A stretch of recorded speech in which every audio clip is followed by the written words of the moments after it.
For 18 minutes, traffic passed by as a man was eaten alive in broad daylight. What happened on that causeway is still unexplained, and some experts say it's not even possible. May 26, 2012, Miami, Florida. The kind of day where the heat doesn't just touch your skin, it crawls inside you, makes you slow, makes you tired. The MacArthur Causeway stretched like a concrete artery between Miami and the Barrier Islands, carrying thousands of cars daily across the glittering waters of Biscayne Bay.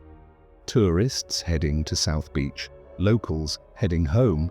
Just another Saturday afternoon in paradise.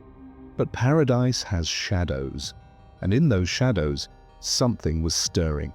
Something that would transform this ordinary stretch of highway into a scene so nightmarish, so incomprehensibly brutal, that it would burn itself into the collective consciousness of a nation and spawn a legend that refuses to die. This is the story of what happened on that causeway, but more than that, this is the story of what we still don't understand about what happened. The story of two men whose paths crossed in the most horrific way imaginable.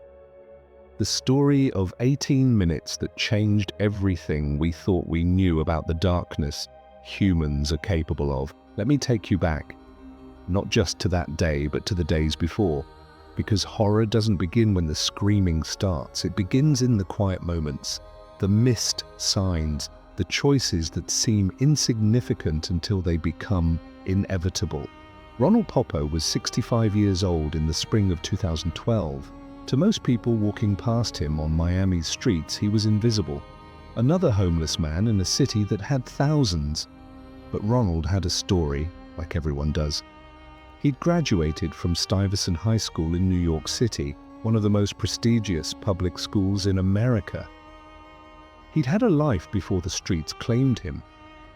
Friends who remembered him as intelligent, quiet, someone who never caused trouble. But life has a way of unraveling, slowly at first, then faster than you can catch it. By 2012, Ronald had been homeless for decades, living in the abandoned buildings and shadowed corners of Miami. Those who knew him called him El Hombre, the man. He kept to himself mostly, surviving day by day in that brutal arithmetic of street life where every sunrise is a small victory. On the morning of May 26th, Ronald found himself near the MacArthur Causeway. Maybe he was looking for a quiet place to rest. Maybe he was just walking, the way homeless people do, because movement sometimes feels safer than staying still. He couldn't have known that this day would be different from all the others. Couldn't have known that he was about to become the victim of one of the most savage attacks in modern American history. 12 miles away, Rudy Eugene was also beginning his day. Rudy was 31 years old. Those who knew him described him with a strange mixture of warmth and wariness. His girlfriend said he was kind, loved to read the Bible, talked about God constantly. But there was another side. Moods that would shift without warning. Behavior that became erratic, unpredictable. There were whispers of drug use. Marijuana certainly, maybe other things. Arguments with family. A man struggling with demons that no one could quite see clearly. That Saturday morning, Rudy attended an overnight barbecue with his girlfriend at Urban Beach Week, an annual Memorial Day event that drew thousands to Miami Beach. Witnesses would later remember him acting strange, unusually aggressive. At some point during the event, he became separated from his girlfriend. His car was found later with the battery dead, some of his belongings inside. What happened in the hours between that barbecue and what came next remains a mystery. Some say Rudy may have been given a spiked drink without his knowledge. Others believe he deliberately took something, bath salts, synthetic marijuana, some cocktail of drugs that would explain the inexplicable. But the toxicology reports would later complicate every theory, every attempt to make sense of what was about to happen. All we know for certain is that by early afternoon, Rudy Eugene was walking along the MacArthur Causeway, completely naked, his mind somewhere no one else could reach. 1:55 p.m. The causeway was busy with weekend traffic, cars streaming in both directions, cyclists pedaling across. A perfect Miami afternoon, all blue sky and sunshine, the kind of day the tourism board puts on posters. That's when a cyclist spotted something unusual under the causeway overpass. Two figures, one standing, one on the ground. The standing figure was naked, which was strange enough, but there was something about the scene that felt wrong. The cyclist slowed, trying to understand what he was seeing. And then he realized the naked man was attacking the man on the ground. No, not attacking, eating. The cyclist immediately called 911. His voice on the recording shakes with disbelief, struggling to describe what he's witnessing. There's a naked man on top of another man. I think he's eating him. I'm not joking. He's chewing his face. The dispatcher asks him to repeat himself, as if the words themselves don't make sense in the order they've been spoken. But there was no mistake. Rudy Eugene was crouched over Ronald Poppo's body, his face buried in the older man's face, tearing away flesh with his teeth, swallowing it, then tearing away more. The attack had already been going on for several minutes by the time the cyclist spotted them. Ronald was conscious and helpless as this nightmare unfolded on top of him.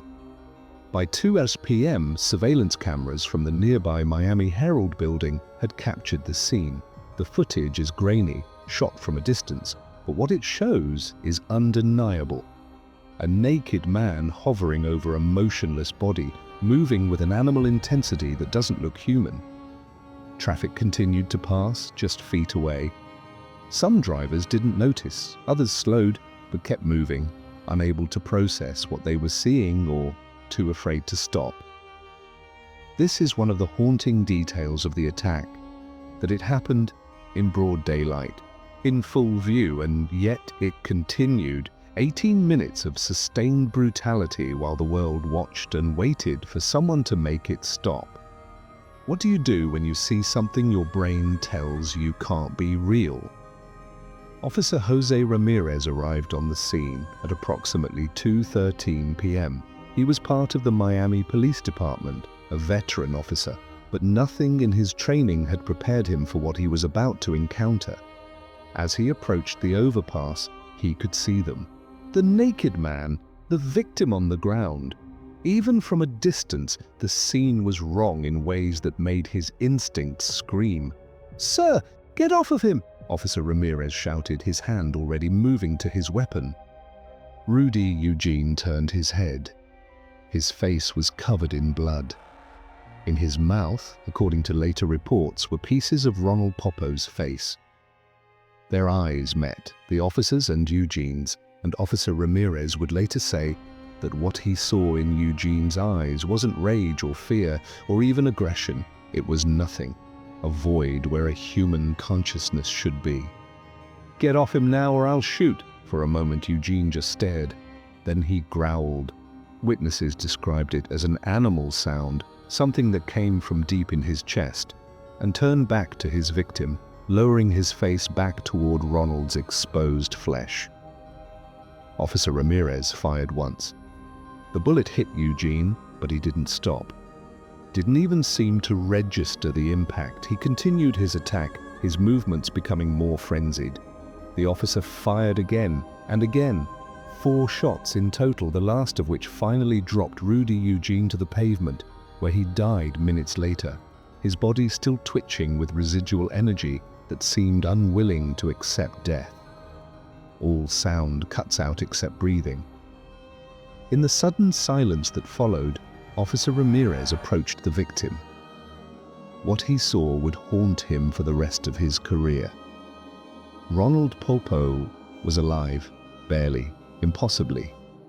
His face, above his beard, was almost completely gone. His left eye had been torn from the socket and consumed. His nose was missing. Massive chunks of flesh had been bitten away and swallowed. The damage was so extensive that later doctors would estimate that Eugene had consumed between 75 and 80% of Ronald's face. But Ronald was conscious, looking up at the officer with his remaining eye, unable to speak, unable to comprehend what had been done to him, but aware enough to know that the attack had stopped. The nightmare was over. Or was it just beginning? Ronald Poppo was rushed to Jackson Memorial Hospital in critical condition. The trauma team that received him had dealt with gunshot wounds, stabbings, car accidents, the full spectrum of human damage. But this was different. This was predation. This was what happens when one human being tries to devour another. The surgeries began immediately, hour after hour of painstaking work to reconstruct what could be reconstructed and stabilize what couldn't. Ronald lost his left eye, permanently. His right eye was severely damaged, leaving him functionally blind. The muscle structure of his face was compromised. His ability to eat, to speak clearly, to breathe comfortably, all altered forever. But he survived. Against every odd, every expectation, Ronald Poppo survived. In the weeks that followed, as he recovered in the hospital, reporters tried to speak with him. What he remembered from the attack was fragmented, merciful in its incompleteness. He remembered the sun, remembered suddenly being unable to see, remembered pain beyond description, but many of the details had been mercifully erased by trauma, his mind protecting itself the only way it knew how. Meanwhile, the story exploded across every media platform on Earth. Miami zombie attack, Causeway Cannibal, face-eating horror. The headlines screamed for attention, each one more sensational than the last. The surveillance footage was analyzed endlessly. Experts weighed in. Theories multiplied like bacteria in a petri dish. The most popular theory centered on a drug called bath salts, synthetic cathinones that had been linked to violent psychotic behavior across the country. The drug could cause extreme aggression, superhuman strength, and a terrifying detachment from reality. It seemed to fit. It had to fit because the alternative, that this happened without any chemical explanation, was too terrifying to contemplate. The toxicology results came back 2 weeks later. Marijuana, that was it. Just marijuana in Rudy Eugene's system. No bath salts, no PCP, no cocaine or methamphetamine. Nothing that explained what happened on that causeway. The medical examiner stood by the results, multiple tests, all showing the same thing. Rudy Eugene had been essentially sober when he committed one of the most savage attacks in modern history. How?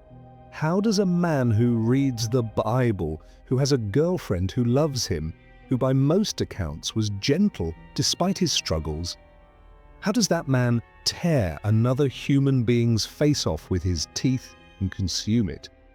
The theories grew darker, wilder. Some pointed to undiagnosed mental illness, schizophrenia perhaps, triggered by heat and stress.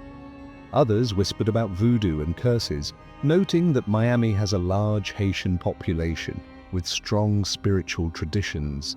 Could Rudy have been the victim of some dark ritual? Some believers insisted he'd been possessed, that what happened on the causeway was demonic in nature, evidence of spiritual warfare playing out in the physical world. Scientists suggested excited delirium syndrome, a controversial diagnosis characterized by extreme agitation, superhuman strength, and hypothermia. But even they admitted the evidence was circumstantial, the diagnosis itself disputed. The girlfriend, Yovanka Bryant, insisted something had been done to him without his knowledge. "This is not the person I knew," she told reporters, tears streaming down her face. Something happened to him. Someone did something to him. Maybe she was right. Maybe in those lost hours between the barbecue and the attack, Rudy Eugene encountered someone that changed him fundamentally.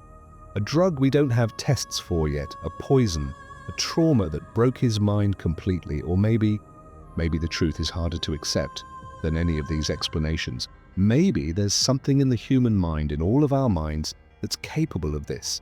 Some circuit that can misfire, some boundary that can dissolve, transforming a Bible-reading boyfriend into a monster in the space of a few hours without any drugs, without any supernatural intervention, without any warning signs sufficient to prevent the horror that follows. Maybe Rudy Eugene is proof that the monster doesn't come from outside.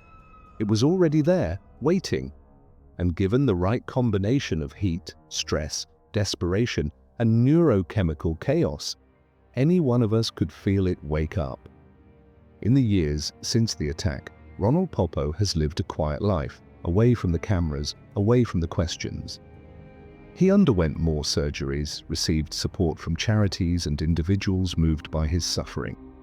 The Miami Herald reported that he eventually moved into long-term care, his blindness and facial disfigurement making independent living impossible.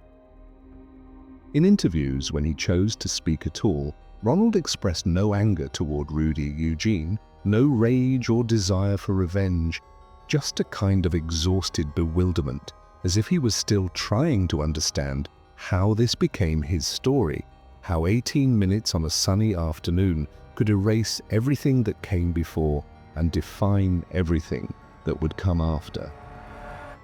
Rudy Eugene's family grieved their son, their brother, the man they insisted they knew, even as the world knew him only as a monster. They buried him quietly, away from the media circus, mourning not just his death, but the inexplicable transformation that preceded it. And the MacArthur Causeway? It's still there, still carrying thousands of cars every day between Miami and the beaches beyond. If you drive across it now, there's nothing to mark what happened. No memorial, no plaque, just concrete and sky, and the glittering water below. But the people who were there that day remember. The cyclist who made the call, the drivers who slowed down and saw something their minds couldn't process, Officer Jose Ramirez who fired those shots and then approached the victim, seeing firsthand what human teeth can do to human flesh given enough time and motivation. They remember, and they carry that memory like a weight, because once you've seen proof that the nightmare is real, that it can happen in broad daylight on a crowded highway, you can never quite believe in the safety of the daylight again. So what really happened on May 26, 2012? We know the facts. We have the surveillance footage, the toxicology reports, the testimony of witnesses. We have the medical records of Ronald Poppo's injuries and the autopsy report on Rudy Eugene. We have more information about this attack than we do about most crimes. But facts aren't the same as understanding. Some questions science can't answer. Some horrors don't fit into neat categories of mental illness or drug intoxication or supernatural possession. Sometimes the most terrifying truth is that there is no truth, just chaos wearing a human face, randomness that picks its victims for no reason, darkness that can surface without warning and drag us all into depths we didn't know existed. The Miami face-eating attack remains one of the most disturbing crimes of the 21st century, not because of what we know about it, but because of what we don't. Not because Rudy Eugene was a monster, but because he wasn't, until suddenly, inexplicably, he was. And that possibility, that transformation, lurks in the back of all our minds now, because if it could happen to him, if it could happen on a sunny Saturday afternoon on a crowded causeway with cars passing by and witnesses watching, and all the structures of civilization surrounding the scene, if it could happen there, then to them. Long pause. Where else could it happen? When else? To whom? Sound of the causeway returns, cars passing, normal life. The MacArthur Causeway is busy today, people heading to work, families going to the beach, tourists with cameras and sunscreen. Life continues because it has to, because the alternative is to acknowledge that we're all just one misfire, one bad day, one unexplained neurological event away from horror. But late at night, when the traffic thins and the lights of Miami reflect off the water in strange patterns, some people who drive across that causeway swear they feel something. A chill despite the heat, a presence despite the emptiness, the ghost of something that can't be explained or exorcised or understood. Maybe it's just imagination, the power of suggestion, our brains finding patterns in randomness because patterns feel safer than chaos. Or maybe some places remember, maybe violence that extreme leaves a mark on a location, an echo that sensitive people can still hear. Or maybe, and this is the thought that wakes people up at 3 a.m., heart-pounding, sheets soaked with sweat, maybe what happened to Rudy Eugene could still happen. Could happen again, could happen to anyone anywhere without warning or explanation. Maybe the Miami zombie wasn't a singular event.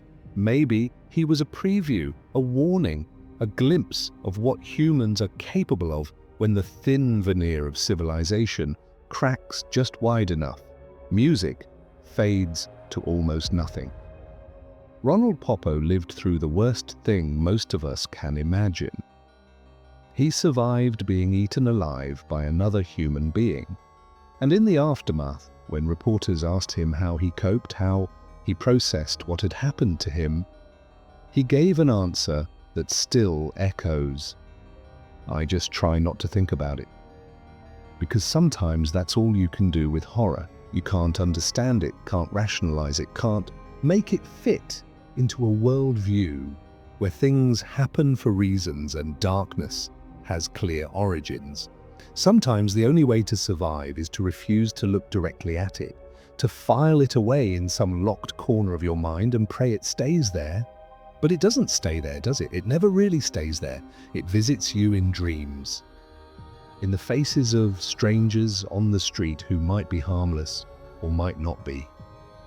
In the sudden awareness of your own vulnerability, the realization that your body is just meat, that your face is just flesh, that there's nothing protecting you except luck and circumstance, and the hope, the desperate, fragile hope, that whatever broke inside Rudy Eugene stays broken inside of him alone. May 26, 2012. A sunny Saturday afternoon. 18 minutes that changed everything. The Miami face-eating attack. The day we learned that monsters don't need to be fictional. That zombies don't need to come from laboratories or viral outbreaks or supernatural curses. Sometimes they just come from being human. And sometimes that's the most terrifying origin story of all. The causeway is still there. The city keeps moving. The sun keeps shining on Miami. But we remember and we wonder. And late at night, when sleep won't come and the darkness feels too close, we ask ourselves the question that has no comfortable answer. Could it happen again? And the silence that follows that question is louder than any scream.